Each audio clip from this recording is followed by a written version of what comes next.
Right, I'm doing question number 7 from paper 2019, which I done the first time and it was not very clear. So I'm going to redo that again.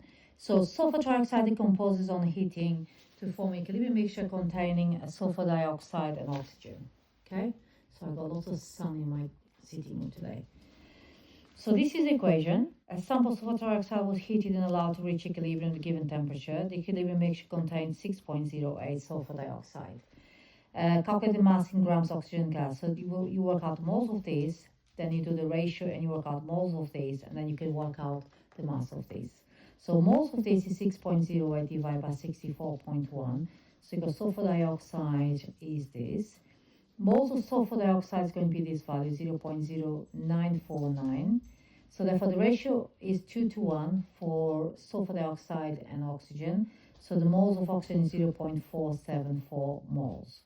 So the mass is moles times MR. So the mass is 0.474 times 10 times this value, which is the oxygen MR of oxygen, gives you 1.52 moles.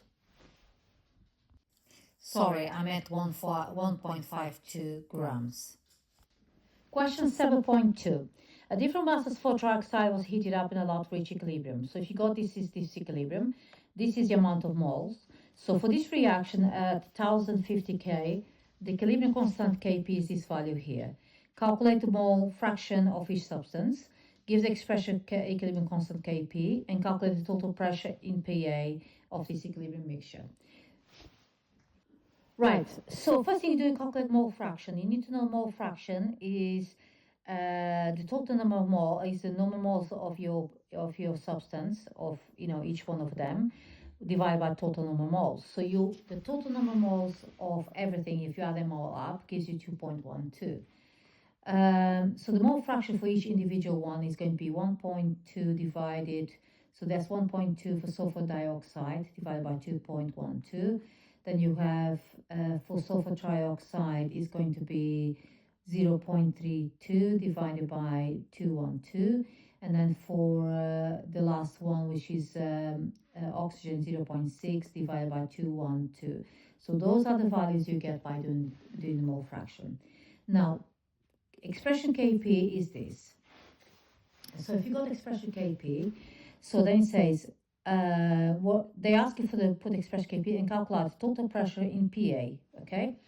So if you put the expression Kp, replace all the values, but you know that mole fraction times total pressure is the partial pressure of individual substance.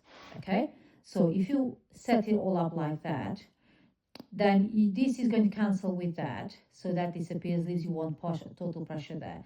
So if you use all these values, rearrange the equation, okay, then you end up with P equals to 1.91 times 10 to the 5 PA. Okay. So that part, hopefully it's okay. Question 7.3. For this reaction, 1050 Kelvin, the equilibrium constant is this. And then for the reaction 500 Kelvin, the equilibrium constant is this. Kp. Explain how this information can be used to deduce the forward reaction is endothermic. So when temperature is high, Kp is higher. So therefore, more products are formed as temperature increases. I'm actually going to release this, get rid of this. Okay, so therefore the equilibrium shifts to the right hand side. That's the reason for that. Okay, so 7.4, use the data question for 7.3 to calculate value Kp of 500 for the equilibrium represented in this equation. Deduce Kp. So if you got this equation, okay, you plot this equation 500 and you plot that equation, the other one 1050, okay? So you realize that at Kp of 500 is a square root of that, okay? A Kp, so I should have put Kp at 1000 here. So therefore, if you go Kp of 500, use the value of Kp, square rooted, and it'll give you 198. And then if you want to work out the units, you go Kp equals Pa here, times Pa to the half, divided by Pa.